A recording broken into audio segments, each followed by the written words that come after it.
mon petit voleur de ces cœurs, c'est Vincent et aujourd'hui je te montre comment jouer à Prowler's Passage, un jeu par J. Alex Caverne, produit par Renegade Game Studios, qui se joue à 2 joueurs et qui dure entre 25 et 30 minutes, où les joueurs incarneront des voleurs qui désireront voler des biens de haute valeur à la noblesse, et ce en construisant des passages souterrains. C'est un jeu en fait de type abstrait mais aussi gestion de ressources. Je dis abstrait parce qu'en fait, présentement sur la table, eh bien, il n'y a rien qui va changer du tout. C'est le placement de la partie. Il n'y a aucun hasard, donc les joueurs ont les mêmes chances de gagner. Et aussi, bon, c'est un jeu qui a des règles relativement simples, mais qui possède énormément de profondeur. Et donc, plus qu'on joue à ce jeu-là, plus qu'on développe une expertise.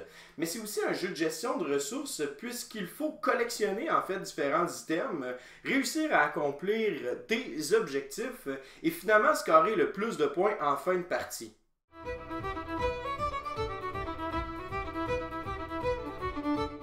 Au départ, prenez le plateau de marqueur de contrôle et placez-le sur la table.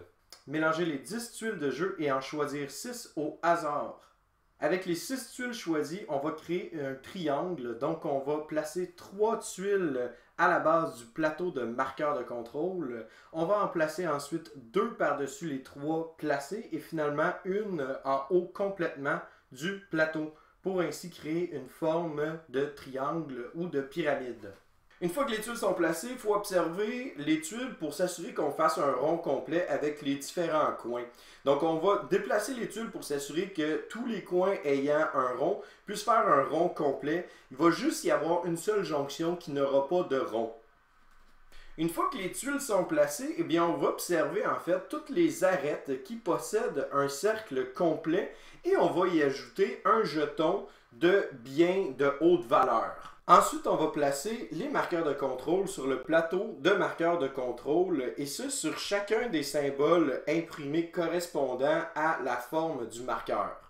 On a ensuite des marqueurs de statue qui seront placés sur le plateau. Dans le fond, les marqueurs statues, on va les placer où est-ce qu'on a créé un rond complet avec que des tuiles et on va en placer une aussi sur la jonction qui n'a pas de rond. Chacun des joueurs va recevoir leur passage souterrain de la couleur qu'ils le désirent, donc il y a rose ou vert, et ils vont recevoir aussi la carte de référence de score de la couleur correspondante. On va ensuite mélanger toutes les cartes Achievement, donc les cartes d'accomplissement. On va en tirer 3 au hasard et on va les mettre au bout du plateau de marqueur de contrôle. On va sortir une feuille de score et on va la placer à côté du jeu qui nous sera utile pendant les phases de score, soit une phase de score à la mi-partie et une phase de score à la fin de partie. J'y reviendrai tout à l'heure quand je parlerai des phases de score. Et finalement, on va déterminer au hasard un joueur qui commencera la partie.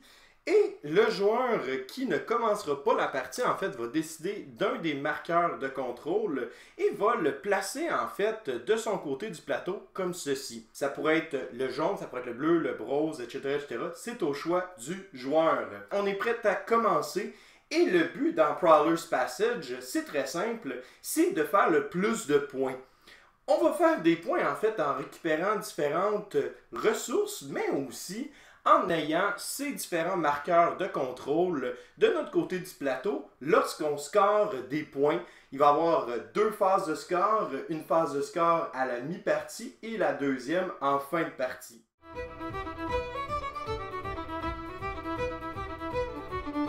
Prowler's Passage, dans sa mécanique de base, est très simple parce que pendant ton tour, eh bien, tu vas prendre un de tes bâtons de bois qui est considéré comme étant un passage souterrain et tu vas le placer sur une des arêtes du plateau, c'est-à-dire entre 2 châteaux. Comme par exemple, si je plaçais mon bâton de bois, c'est-à-dire mon passage souterrain, ici, eh bien, je récupérerais le jeton qui était à cet endroit-là. D'ailleurs, non seulement je récupère le jeton qui était placé ici, mais aussi je vais regarder les 2 châteaux qui sont adjacents au passage souterrain que je viens de placer. Les 2 châteaux adjacents à mon passage souterrain vont indiquer les marqueurs de contrôle que je vais avancer de mon côté du plateau. Donc dans ce cas-là, je vais avancer le marqueur bleu d'une case vers moi et je vais avancer le marqueur brun d'une case vers moi comme ceci. Alors le tour du joueur rose est terminé, c'est maintenant rendu au tour du joueur vert de placer un de ses passages souterrains sur une arête entre deux châteaux. Donc par exemple, le vert pourrait le placer juste ici comme ceci. Il récupérera le jeton clé à côté de lui et avancera les deux marqueurs de la couleur correspondante des deux châteaux adjacents à son passage souterrain, donc le brun et le mauve. Donc les joueurs vont alterner leur tour comme ceci en plaçant un passage souterrain, récupérer le jeton où est-ce qu'ils ont placé leur passage, avancer les marqueurs des couleurs correspondantes jusqu'à temps qu'on arrive en mi-partie.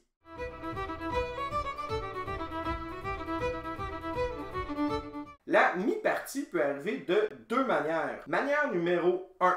Si les joueurs n'ont plus que 5 passages souterrains devant eux, alors on arrête la partie pour un instant et on va faire la phase de mi-score. La manière numéro 2, ce serait que s'il y a deux statues qui ont été retirées du jeu et récupérées par un ou les joueurs autour de la table.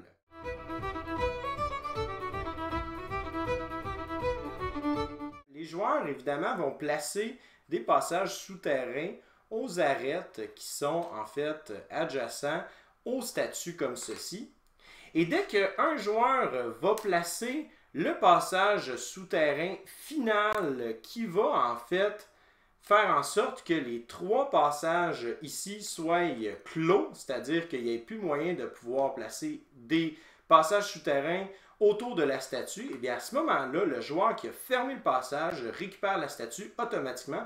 Et cette statue-là, d'ailleurs, vaut 1 point au joueur.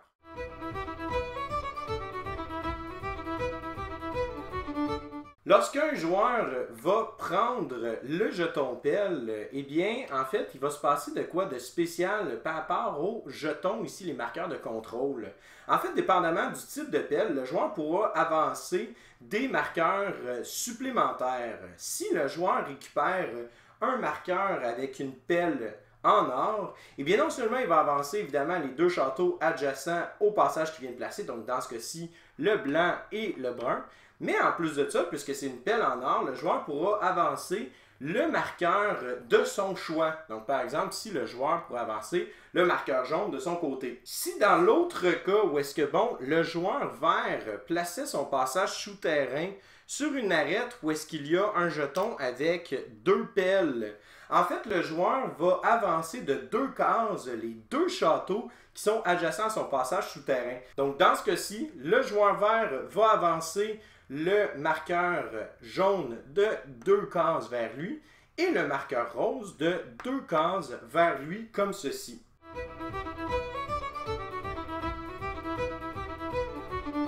Alors dans cette simulation de partie, la phase de mi-score a été activée puisqu'il y a deux statues qui ont été retirées du plateau. Pour compter les points, eh bien, les joueurs vont évidemment marquer leurs points dans la section de mi-partie sur leur feuille de score.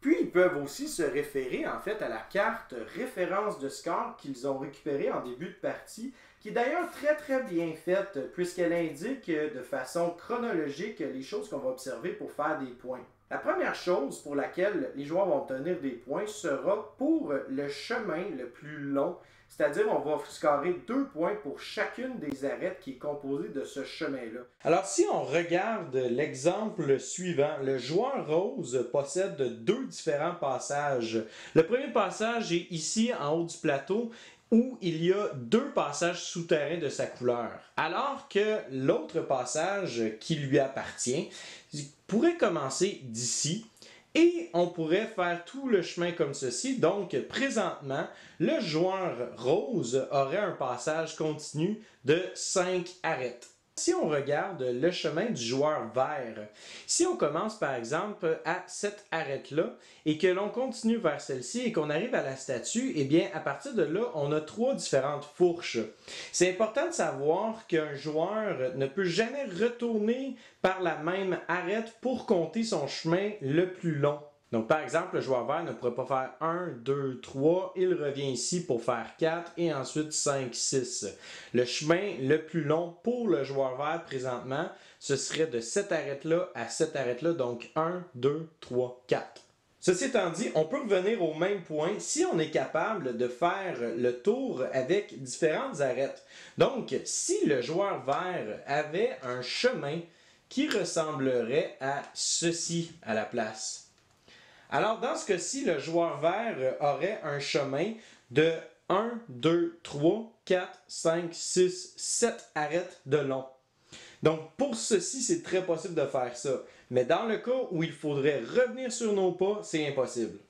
Donc, si on revient au joueur vert, présentement, le joueur vert scorera 8 points pour son chemin le plus long. La deuxième chose pour laquelle les joueurs vont scorer des points, ce sera pour chacune de leurs statuts qui leur donnera un point. Dans ce cas-ci, il y a seulement le joueur rose qui score des points pour la récupération de statuts. La troisième chose pour laquelle les joueurs scoreront des points, eh bien, c'est pour avoir récupéré des jetons d'un même type. Donc, si un joueur a récupéré 4 jetons d'un même type, le joueur va scorer 10 points.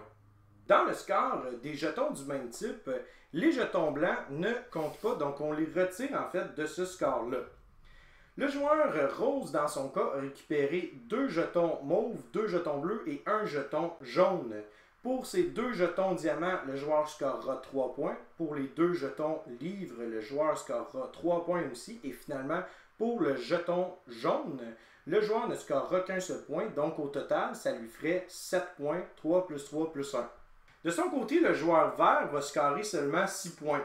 Puisqu'il a 2 clés, donc les 2 jetons vont lui valoir 3 points. Et un point pour chacun de ces jetons-là, puisqu'il n'y en a qu'un seul de ce type-là, donc 3 points pour ça, 3 plus 3, 6. Les autres lignes, en fait, vont être scorées par le joueur qui contrôle le marqueur de contrôle sur le plateau. Si un marqueur n'est pas contrôlé par aucun des joueurs, c'est-à-dire qu'il est à son emplacement de départ, alors le marqueur n'est pas activé pour aucun des joueurs. Dans cette partie-là, le joueur vert contrôle le marqueur jaune ainsi que le marqueur mauve, alors que le joueur rose contrôle le marqueur blanc ainsi que le marqueur brun. Le marqueur bleu est resté dans la zone neutre, donc personne ne va scorer pour celui-ci. Puisque les marqueurs brun et blanc étaient du côté du joueur rose, eh bien le joueur rose va activer ces 2 marqueurs-là pour scorer des points. Le marqueur brun va scorer 1 point pour chaque jeton clé que le joueur possède. Dans ce cas-ci, le joueur rose ne possède aucun jeton clé, donc il ne scorera pas de points pour ça. Par contre, le marqueur brun va aussi te permettre de scorer des points pour ton chemin le plus long, et ce, à partir de la 3e arête. Comme on l'a dit tantôt, le joueur rose avait un chemin de 5 arêtes, et donc le joueur rose va récupérer 3 points, puisque à partir de la 3e arête, on commence à scorer des points, donc 1, 2, 3 points. Pour faciliter la tâche, petit conseil personnel, moi ce que je fais, c'est que je fais tout le temps en fait le calcul du total des arêtes dans le chemin le plus long du joueur, puis je vais juste faire moins 2. Donc si le passage le plus long du joueur rose était de 10, ben 10 moins 2, ça va lui donner 8 points. Le marqueur blanc est le seul marqueur qui va te faire perdre des points, et le marqueur blanc va te faire perdre 1 point pour chaque jeton pelle que tu possèdes. Donc dans ce cas-ci, le joueur rose possède 2 jetons pelle, donc va perdre 2 points. Ceci étant dit, le marqueur blanc va te scorer 3 points pour chaque paire de jetons du même type. Donc dans ce cas-ci, le joueur ici, rose, scorera 6 points puisqu'il a 2 paires de jetons du même type. Important à savoir aussi que si le joueur, par exemple, avait 4 diamants, eh bien il scorerait 9 points puisqu'il a 2 paires de jetons diamants et une paire de jetons bleus. Le joueur vert, étant donné qu'il avait le marqueur jaune ainsi que le marqueur mauve de son côté, scorera ces 2 marqueurs-là. Pour ce qui est du marqueur jaune, eh bien le marqueur jaune va te donner 1 point pour chacun de tes sacs d'or que tu possèdes, ainsi que 5 points directement. Donc présentement, le joueur vert scorera 6 points dû à son contrôle du marqueur jaune et son sac d'or, ainsi que le 5 points supplémentaires. Le marqueur mauve est probablement celui qui va te faire scorer des points pour diverses choses, ce qui fait en sorte que c'est peut-être le plus complexe entre guillemets, mais ça reste quand même très simple tout de même. La première chose pour laquelle le marqueur mauve va te faire scorer des points, ce sera pour le nombre de jetons mauves que tu possèdes. Donc dans ce cas-ci, le joueur vert possède un seul jeton diamant, donc il va faire 1 point pour ça. Ensuite de ça, le joueur vert scorerait 1 point s'il avait obtenu des cartes accomplissement que je n'ai pas encore expliqué et que je vais expliquer en fait tout à l'heure. Mais dans ce cas-ci, le joueur vert n'a pas récupéré de cartes accomplissement, donc ne scorera pas de points pour ça. Ensuite de ça, le joueur vert scorerait 1 point pour chacune des statues qu'il possède. Ceci étant dit, on l'a vu tantôt, c'est le joueur rose qui possède les 2 statues qui ont été prises du plateau. Donc là-dessus, le joueur vert ne scorera pas plus de points. Finalement, la dernière chose qu'on va considérer avec le marqueur mauve, c'est la distance en fait de son point de départ. Donc, dans cet exemple-ci, le marqueur mauve était à 3 de distance de son point de départ et donc le joueur vert va scorer 3 points. Si on observe la feuille de score, eh bien, il y aura 2 colonnes pour chacun des joueurs. La première colonne sera pour le score de mi-partie. La deuxième colonne sera pour le score de fin de partie. Et en bas ici, on va faire la somme des 2 scores et ça va donner un total et le joueur qui a le plus de points gagne. Donc si on prend l'exemple ici, le joueur rose a récupéré 10 points pour son chemin le plus long ainsi que 8 points pour le vert. Le joueur ici, rose, a récupéré 2 statues alors que le joueur vert n'en a aucunement récupéré. Le joueur rose a scoré 7 points pour ses jetons, le joueur vert en a scoré 6. Le marqueur jaune a été activé par le joueur vert et donc le joueur vert score 6 points pour ce marqueur-là. Le marqueur bleu n'a pas été activé par aucun des 2 joueurs. Le marqueur rose a été activé par le joueur vert et le joueur vert va récupérer 4 points pour ce dernier. Le marqueur brun a été activé par le joueur rose et le joueur rose va récupérer 3 points pour celui-ci. Et finalement, le marqueur blanc a été activé par le joueur rose encore une fois et donc va scorer 6 points, moins 2 à cause de ses pelles, donc 4 points. Donc les joueurs vont totaliser leurs points pour la mi-partie. Donc le joueur ici, rose, a scoré 26 alors que le joueur vert a scoré 20 points. Et on va continuer la partie jusqu'à temps que les joueurs n'aient plus aucun passage souterrain.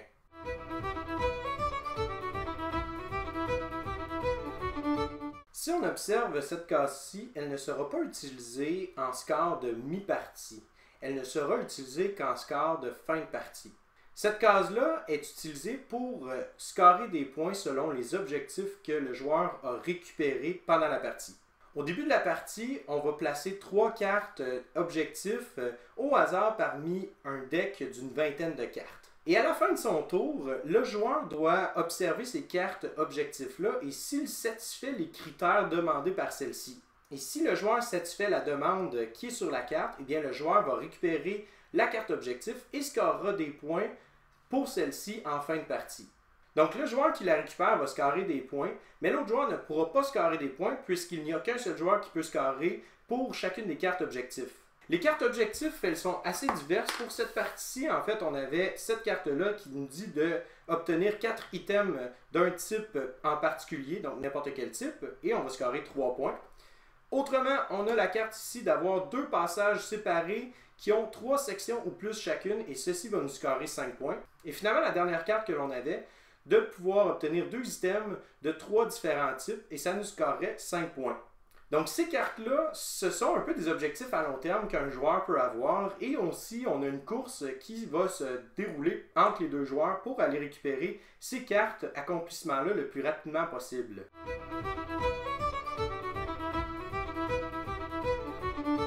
Une fois que les joueurs ont calculé leur score de mi-partie, on continue la partie et évidemment la partie se termine lorsqu'il n'y aura plus aucun passage souterrain que les joueurs pourront placer de leur couleur. À ce moment-là, la partie se termine et on reprend encore une fois le pad de score. On va recalculer les points encore une fois selon la manière qu'on l'a fait auparavant. Donc, le chemin le plus long, les statuts, les jetons du même type, les différents marqueurs de contrôle que l'on possède. Et finalement, la seule différence, c'est que maintenant, on va pouvoir compter des points pour les cartes accomplissements que l'on a récupérées. On fait le total, on accumule nos deux totals et ça nous donne un score final. Et la personne qui a le plus de points gagne la partie.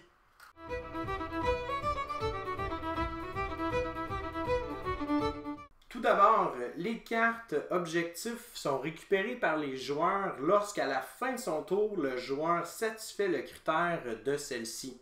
Il n'y a qu'un seul joueur qui peut récupérer la carte et une fois qu'elle est prise, l'autre joueur ne pourra pas scorer cette carte-là. Les cartes objectifs ne seront pas remplacées par des nouvelles, donc il n'y en a que 3 et ce sont les seules 3 cartes que l'on pourra avoir accès. Les cartes accomplissements ne sont scorées qu'en fin de partie. Par contre, évidemment, on peut scorer des points si l'on possède le marqueur mauve et qu'en mi-partie, eh bien, on possède une des cartes objectifs devant soi. À titre purement informatif, les différents marqueurs de contrôle sont appelés des districts dans le jeu. Et donc, on a le district banquier, on a le district politique, le district du marché. Ici, on a le district résidentiel et finalement le château. Donc, chacun des différents endroits sur le plateau sont appelés des districts.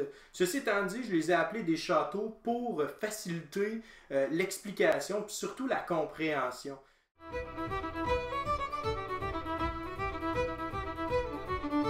Je dois avouer que j'ai été particulièrement surpris par ce jeu-là. C'est un jeu qui, honnêtement, est très fun. C'est vraiment cool comme jeu. C'est un beau casse-tête, c'est un beau puzzle, beaucoup de fun dans cette petite boîte-là. J'avais pas entendu parler du jeu, mis à part par un ami qui lui-même l'avait même pas essayé. Il m'a juste proposé de me commander ça, puis de me récupérer ça, puis d'essayer avec lui, et on a vraiment été surpris. Je pense d'ailleurs que la plupart des gens avec qui je l'ai essayé, on a pas mal tout fait une game après la première parce qu'on s'est dit, ok, on veut avoir un meilleur feeling de qu'est-ce que le jeu nous offre. C'est un jeu qui, oui, à la base, semble très euro puisqu'on va faire des points de différentes manières, mais il ne faut vraiment pas mettre de côté l'aspect abstrait du jeu parce qu'au début de la partie, on va placer au hasard les cartes objectifs, on va placer au hasard les différentes tuiles, mais une fois que c'est fait, il n'y a rien qui bouge et il faut être vraiment attentif à ce que l'autre joueur va faire. Et ça, pour moi, ça l'a vraiment rendu le jeu charmant. J'ai vraiment apprécié l'interaction, puis parfois aussi être obligé de choisir entre qu'est-ce qui va m'avantager moi et qu'est-ce qui va bloquer l'autre joueur. Donc, qu'est-ce que je peux faire pour l'empêcher d'avoir des points. Je pousse un petit peu l'analyse, mais je trouve que l'interaction qu'il y a entre les joueurs me fait penser un petit peu à Seven Wonders Duel. Parce que dans Seven Wonders Duel, avec toutes les cartes qu'il y a sur la table, tu es souvent en train de te demander, bon, quelle carte est-ce que l'autre joueur veut? Quelle carte que moi je veux? Qu'est-ce que je peux me permettre? Qu'est-ce que je ne peux pas me permettre? Mais surtout, c'est quoi qui va faire en sorte que le joueur va avoir le dessus sur moi? Puis il faut que tu bloques en fait l'autre joueur à certains moments. Et d'un autre côté, ben, tu te dis des fois, ben, c'est pas très grave parce que bon, au pire, je suis capable de vivre avec. Puis finalement, tu te fais un peu surprendre puis tu réalises à quel point que ça t'a un peu déstabilisé. Prowler's Passage, c'est pas un jeu qui est fait pour tout le monde à cause notamment de l'aspect interactif et très confrontationnel. On a plus un sentiment en fait confrontant qu'on a dans les jeux un peu genre Onitama que dans des jeux de gestion de ressources euro. Mais ça reste somme toute que c'est super intéressant et j'aime vraiment en fait la dynamique que le jeu présente. Sur ce, mon nom est Vincent. N'hésite pas à liker ou partager la vidéo et je te souhaite à toi et tes amis un bon jouage!